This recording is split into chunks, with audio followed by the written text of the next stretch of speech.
A fight. Start recording. 1, 2, 3, 4, 5. And then we do this. And then 1, 2, 3, 4, 5.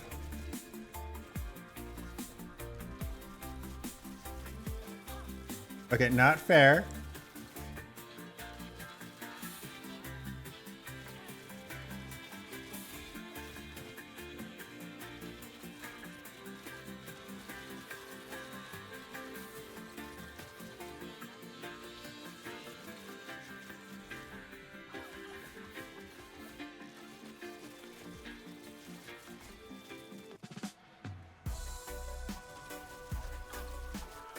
Very challenging and engaging fight. Now, there's another phase, but this one should be quicker.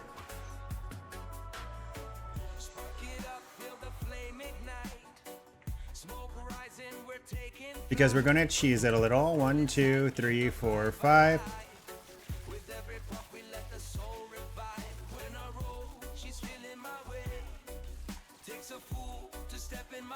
Hey, what the fuck is that? Excuse me? Okay. Like, why did she get massive heal? Was I killing her too fast? Yo, what is up, guys? Joker bringing you another video. This time going over my last Epoch Season 2 League starter, which is a bleed-based Heartseeker marksman. And I've got to say, this has gone pretty well. Essentially, how I did this is I leveled up as Puncture until I was able to grab a Heartseeker. Because you have to be level 30 in Marksman. Well, you have to have 30 points in Marksman to be able to use Heartseeker. You're not going to be able to use it for a while, actually. So you definitely have to level up as something else. And Puncture is a really good skill. I don't know if they added more bleed support or what, but this felt really, really smooth. I used it the entirety of the time until I was able to use Heartseeker, and I did not struggle at all. Really, really high praise for Puncture. So in case you're wondering, what you do is something like this, right? You just go Bleed Chance, and then you go Toxic Delivery and then you go Sanguine Obsession to turn your your Poison Chance into Bleed Chance. And then you just get a bunch more Bleed Chance. On your tree, you're going to go down here, you're going to grab Poison Tipped as well as these nodes up here, and you're going to be able to apply a lot of bleed really, really quickly. And that should carry you no problem. The best part about this is Puncture is so good because of the Bloodthirst ability with Hunger that you get to level a skill that you're going to be using anyways to help carry you, right? So what I mean by that is Puncture and Bloodthirst essentially give all of your skills like 200-300% chance to bleed when you have the stacks up. So you're going to be able to apply a ridiculous amount of stacks with Heartseeker. That's why we're at the combat dummies, right? That's what we're going to show you. So my combo looks something like this when we're on bosses. We go 1, 2, 3, 4, 5, and then we go ahead and drop a bunch of Heartseekers. And as you can see, we get some ridiculous stacks of bleed. And this is with relatively bad gear, right? So once again, you just stack this up and then you go boom. If your bleed's about to run out, you do it again. And you should be able to get 400-500 stacks of bleed. And as you can see, we hit a 80k, then a 70k. We have a lot of damage. And that's not even all of our damage, because we also have the Black Quiver that we can use to give ourselves even more damage. So we do have a few buttons that we would want to push in a bossing scenario, but we do not have to. It's just extra deeps. You'll see me killing Majasa a little bit earlier on with literally no problems. So in case you're unaware how Heartseeker works, is it shoots an arrow, and it kind of works like Yondu from Guardians of the Galaxy, right? Where he does that little whistle and he has the arrow and he kills a bunch of things with it. That's essentially how it works. It's going to hit an enemy, and then it's going to pretty much decide if the enemy is dead, and then it's going to see if it has recurve chances, right? If the enemy is alive and there is recurve chance, it's going to hit that enemy again. If the enemy is dead and it has a recurve chance, it's going to find another enemy to hit. So this is what our current Heartseeker tree looks like. We went up here to grab Shadow Weaver's Grasp because it gives us a minimum recurve chance of 66%. So meaning majority of the time our thing is going to recurve at least once. Then we go down here for all of the bleed stuff, and then the seeping wounds to go ahead and get a damage over time buff. Then we grab against all odds. Essentially, I'm testing this out. I just felt like it would be useful. The fact that the ability cannot be dodged, right? So my Heartseeker cannot miss, which I feel like makes a difference, but it might not. In Puncture, like I was saying, this is going to be essentially your leveling tree. I have not changed it since my leveling tree. We went over here, we grabbed the Seguin Accession. Then we grabbed Infectious Toxin. You really only need 1 point in this. I thought I was going to be able to stack. I was going to put 4 points into it. It can't. It can only apply 1, and with enough attack speed or even decent attack speed, this 1 is going to be up 100% of the time anyways, so you really don't need extra points. You really only need the 1 point, and you get the 1 point because it's 12% increased damage over time taken by that enemy. It literally says it cannot stack. So if I read it and I wasn't an idiot, then I wouldn't have wasted a point. Then we go Bloodthirst. This is the core of the build because this is going to be what's giving your Heartseeker the ability of, instead of applying like 1 poison, the Heartseeker applies like 5 poisons plus every time it hits an enemy because of this.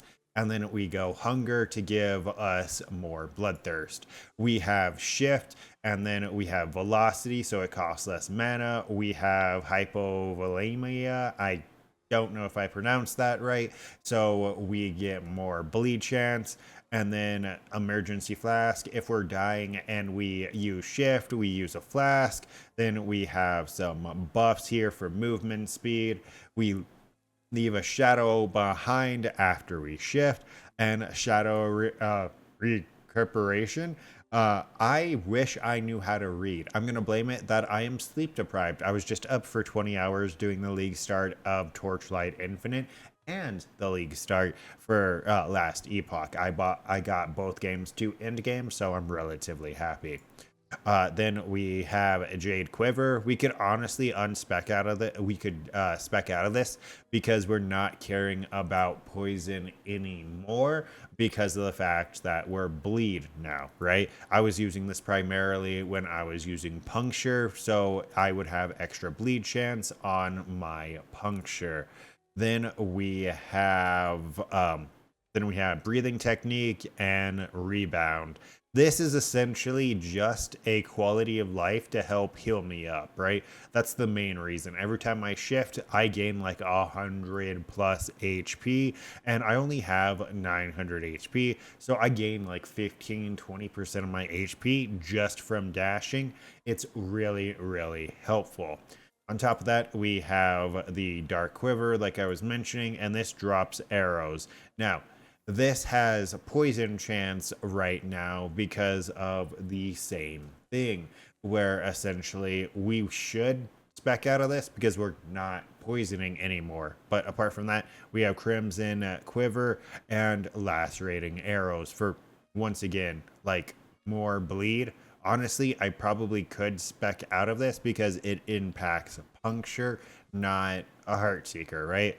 So I most likely would want to swap that. I just haven't decided yet, and I've been preoccupied right? Like I said, I had to jump onto TLI for league start as well. But I'm number one. Well, I was last night number one, Carino 2 on TLI leaderboard for the Catawba Little Boss thingy. So that's dope. And then we have Hail of Arrows. We were leveling this up because we thought that it was going to actually proc from our passive tree. We thought this was going to proc it, but then we read it's unrelated, so we just spec'd out of that. This is what our tree looks like. We went over it briefly, right? Steady Hand, Swift Assassin, Lethal Cadence, Disembowel, and that's pretty much it. The rest of these nodes really don't do anything for us, so we just did not take them. Then we have Draining Arrows, Missile Mastery, Prolonged Demise, couple of Arrow Storm, Covering Fire, Barbed Arrows, Ethereal Arrows, and then we're going to be coming over here to Master Archer. This is going to be a relatively big damage increase. I just realized I did not go over the Heartseeker itself and what we're trying to do. So Heartseeker, besides having the min recurve, has the ability of allowing you to deck stack. So even though I really don't know where to find it, I should have a relatively decent recurve chance. I just don't know where it actually shows. I have not been able to find it, but I believe I should have over 100% minimum recurve chance. So my Heartseeker always recurves at least twice, because it's 100% chance, and then it is a ×8 multiplier after that, so it would be an 80% after that. So majority of the time it's going to hit or bounce like at least twice. Looking at our gear, the gear is essentially relatively bad, right? It's primarily leveling gear. It's the stuff that I was picking up as I was blasting. There is 2 exceptions to this. My chest plate, which I got from, I think it's Nemesis, the dudes that you have to kill, and they have like 4 items that you can empower and then kill the thing, and it drops a bunch of the it drops a bunch of the fragments, right? Whatever that thing is. That's where we got our chest plate, and it was super dope because it had a sealed affix of plus 17 dex, which is really good because we're benefiting a lot from dex. Then it also had void res and physical res, so I just put vitality on it to give me more life, poison res, and necrotic res. So this chestplate is giving me 4 types of resistance and a lot of dexterity. It's really, really good. Then we have our ring that drops. This Font of the Erase dropped super early on, and it had 12 Weaver's Will, and it gave me endurance, life, healing effectiveness, health, mana, and then it has those other modifiers, and then it has lightning damage, right? So it helped me through the campaign significantly because it gave me 48 res, 48 res, life, and percent life, as well as endurance threshold to go ahead and make me tankier. So really, really good ring. If we're looking at our gloves, you can see that they are absolute dog shit. I need to replace them as soon as I can. We have a ring that we crafted, or that bricked, that we were getting Ellie res and damage over time. We really weren't able to get that far on the Ellie res. It already had 30 damage over time. When I went to upgrade the damage over time, we wasted the rest of the forging potential and got 1% more damage over time. So that's a brick, but it still has move speed on it, which is good. Our belt also dropped from the Nemesis or whatever, and it has +1 physical skills and bleed on hit plus move speed. Those are primarily the important mods on this belt. Once again, something that we have to replace. Then we have our boots that are literally poison res and vitality with move speed, right? They're like not crafted at all. As you can see, they have 57 forging potential.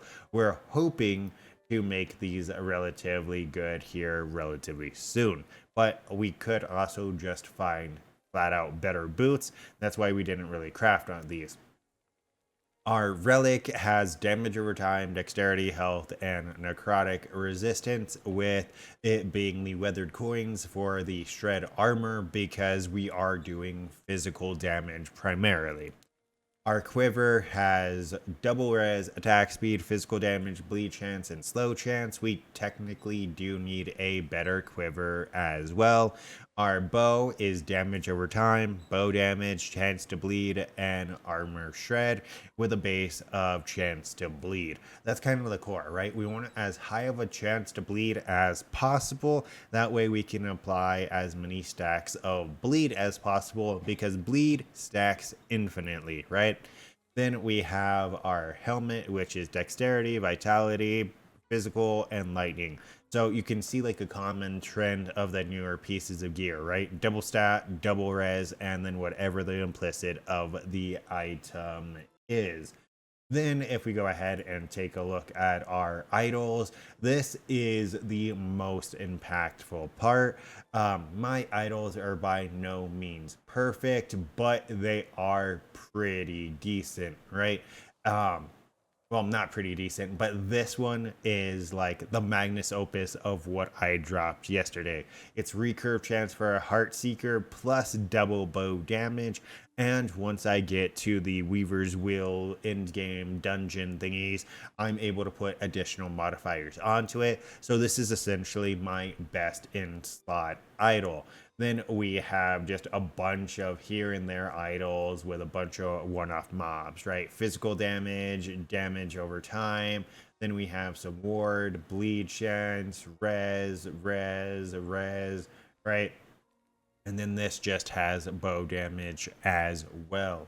We really want another idol that looks like this, ideally, or if there are just other idols that have recurve chance on them, we really want to go for those because those are going to be bis. That's how we're going to be stacking our damage, is essentially recurve chance and dex. Because then we are going to swap over to the where are they? We are going to swap over to, let me show you those boots that are like the deck stacking boots, right? Yes, I have a bunch of tabs with a bunch of junk in them. Morning Frost, right? I dropped some that have legendary potential. 1 cold damage, 2 attacks per 1 point of dex. And this is going to essentially kind of be the core of our deck stacking, on top of the Heart Seeker node that naturally gives us recurve chance for dex. So end game, we're going to make a transition into a cold crit build as opposed to a bleed build. I feel like the cold crit build might feel better because not only will it freeze enemies, it will go ahead and one-shot them, right? I won't have to wait for the dot. It should just kill them when it hits them, making it recurve and clear better, essentially. Because that's one of the weaknesses of Heartseeker, is because the arrow attacks one target at a time and ignores everything else, the target that it is hitting does have to die for us to get really a lot of benefit from it. But that's pretty much it. I believe I went over everything about the character, question mark. Yeah, I went over my gear, I went over my idols, I went over my skill tree, and I went over my damage. And there is a clip previously showing a clip previously showing me killing Majasa, right? So all in all, really good build. I really do enjoy Heartseeker, and I've enjoyed the new updates in season 2. I played for about 11 hours, 12 hours yesterday before the start of the TLI season, and then I hopped over there for a little bit. And then today, since I was able to get to time mark 7 in TLI, we're focusing primarily on progressing through the echoes and like monoliths, right? Because I want to see those end game systems of like the Weaver's dungeon and the new things that they changed and added to in-game. But yeah, like I said, that's it. Don't forget to like, comment, and subscribe to stay up to date with this and future content. I'm going to be continuing the League Start journey, right, and the progression of this Heartseeker character, as well as I'm going to be making a couple of videos about my TLI League Start, because they added a new skill over there, which I'm kind of almost essentially doing the exact same thing that I'm doing over here. I'm stacking a dot infinitely, pretty much. But yeah, that's it. Take care.